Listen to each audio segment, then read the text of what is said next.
Ajma here, reading the news that there are potentially up to 150,000 Koreans in the U.S. That are vulnerable and potentially a target for deportation. And that includes adoptees.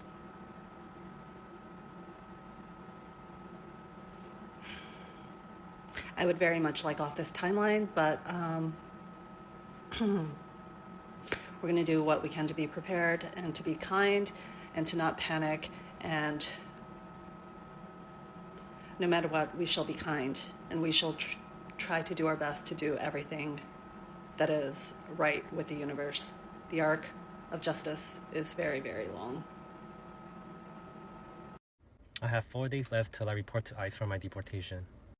I got a letter in the mail from ICE to come in on June 5th to remove my ankle monitor. They randomly called me in 2 days before to come in for a case interview. I complied, and as soon as I went in, they handcuffed me, threw me against the wall, grabbed all my stuff from my pockets, threw it on the floor, and they put all my stuff in a bag. They told me I have no appeals pending, my case is over, and I'm being deported. However, I did remind them that I was under the Zepeda case. They left me in handcuffs for about an hour to verify if that was true. After confirmation, they told me to come back on the 12th, which is in 4 days. The past few days, it has been really stressful. I recently found out that my wife is pregnant. And amidst all the craziness and the chaos, I gotta say this is good news. But then I start thinking, I won't be there for my wife. I won't be there to hold my baby when he or she is born. So when I think about stuff like that, it really makes me sad. My new family is being torn apart before it has even had a chance to begin. We will be calling the governor's office tomorrow, emailing them, calling them, commenting on their page. I really thank you guys that have been supporting me and my wife since day one. But I know regardless of what happens, I know it's gonna be alright.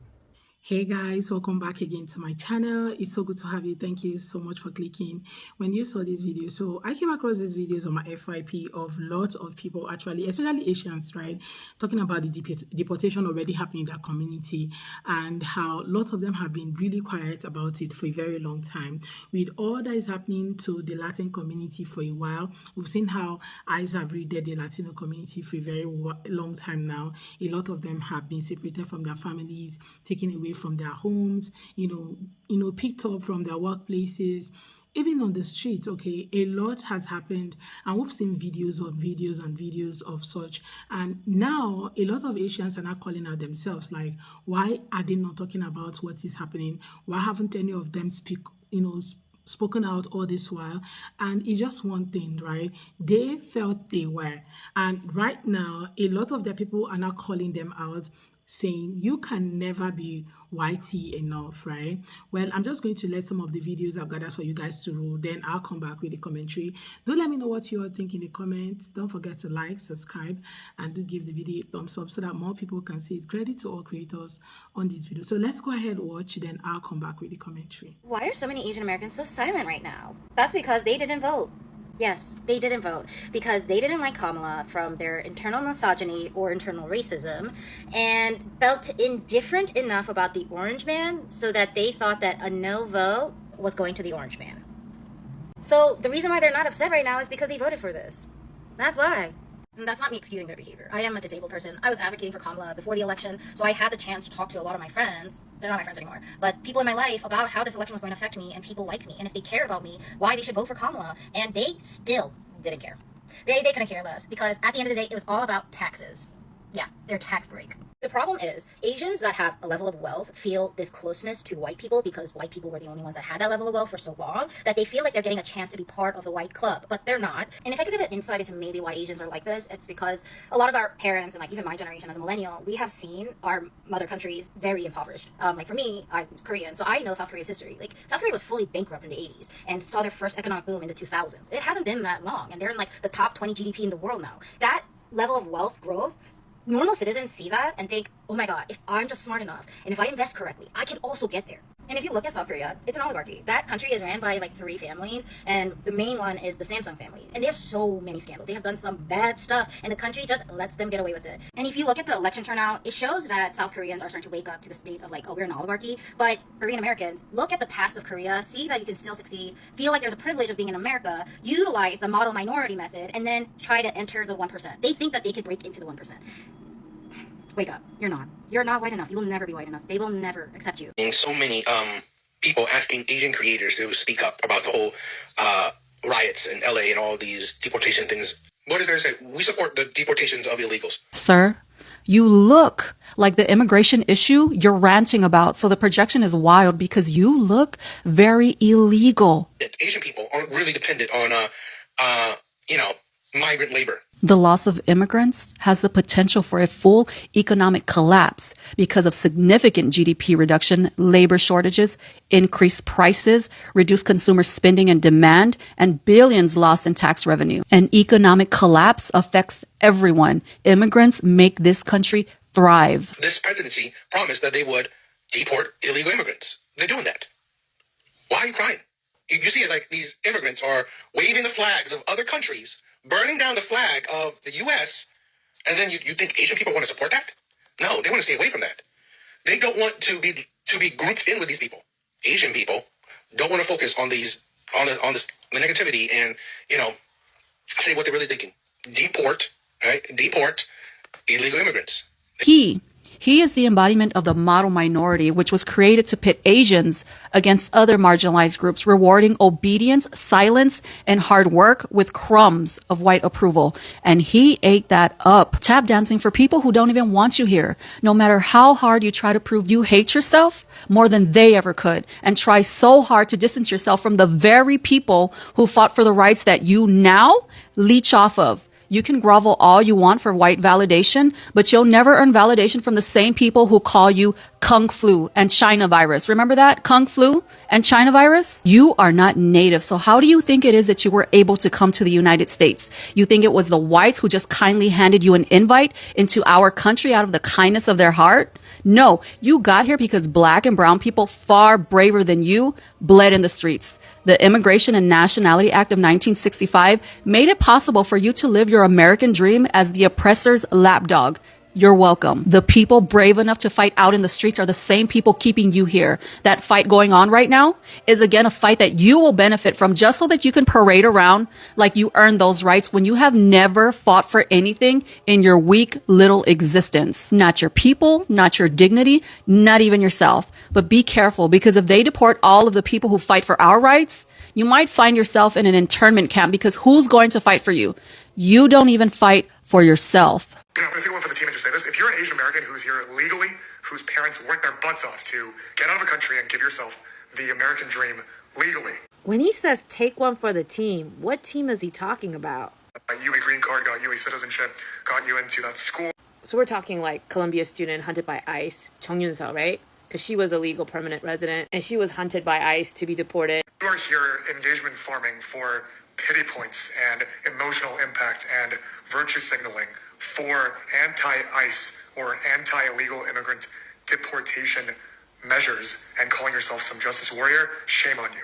So the team he's speaking for is Team Trump, not Team Asian Americans. Because I'm all those things. My parents did it legally, but then they ran out of money and also didn't understand the paperwork with their limited English. So I ended up getting citizenship on my own as an adult. But I know that was my privilege to do so. And having learned English, being able to work higher jobs where I could afford extra money to do the paperwork as an adult for myself. Trump said he was out to get migrant criminals, killers, gang members, people that are taking the jobs. But ICE is raiding non-criminals, family men and women who just put their head down and work. The kind of work that nobody else wants to do. It's like below minimum wage. The kind of work that has them working around the clock, that doesn't allow them any extra hours to go to English classes because they're providing for their families. But not only that, it's the kind of work that Los Angeles is built on, that everyone living in Los Angeles benefits from. When you see literal toddlers being dragged away from their parents as they're crying out for their mother and father, and you call people that are talking about these issues trying to earn pity points as they criticize a criminal president who shouldn't even be fucking president. I hope you keep those opinions to yourself because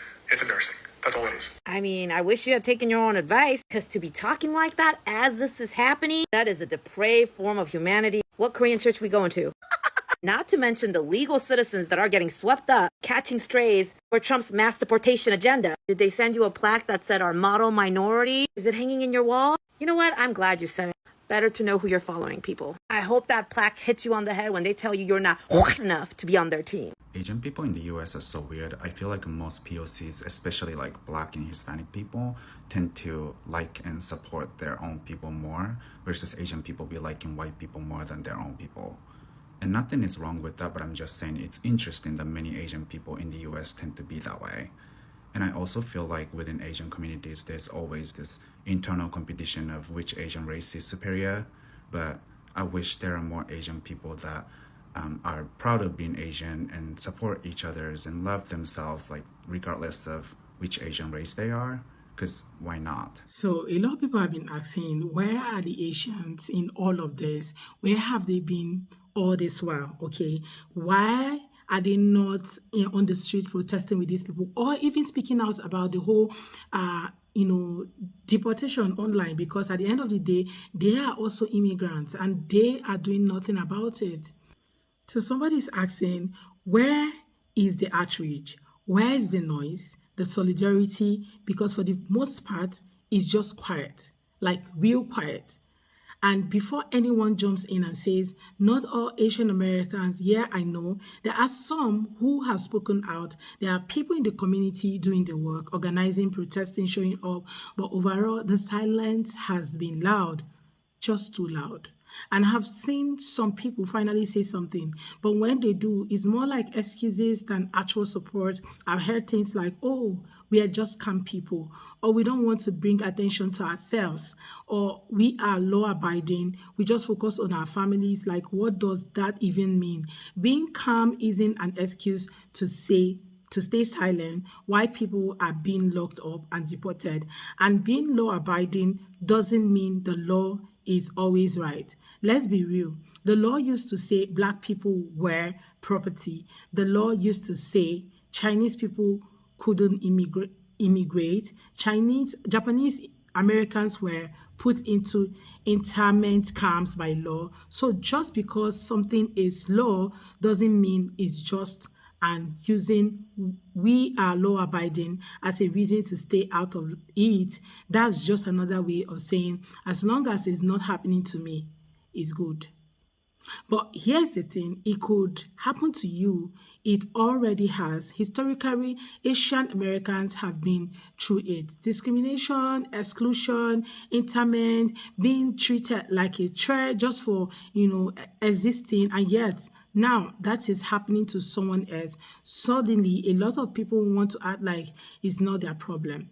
And I get it. Some of this comes from, the whole modern minority thing, that narrative that Asian Americans are quiet, hardworking, don't make trouble, and just fit in. That if you keep your head down, follow the rules, get your degrees, get a good job, everything will be fine. But here's the truth, that model minority image wasn't made for our benefit. It was made to pit minorities against each other, to say, look, they can do it, so why can't you?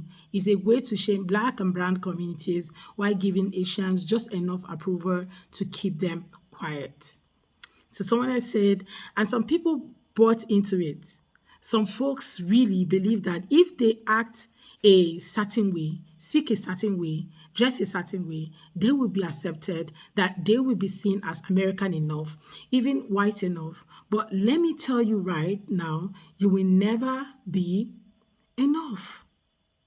And this other person say, you could go to Harvard, drive a Tesla, live in a gated neighborhood, never break a single rule in your life, and there will still be people who look at you and say, go back to your country. You will still be foreign, still order. They won't care about your resume. They will care about your face, your name, your accent, even if you don't have one. So thinking that staying quiet and not getting involved will somehow protect you, that's a lie. It just makes it easier for the system to keep rolling, because now you are not standing in the same way. And honestly, it hurts to see, because Asian Americans should know better.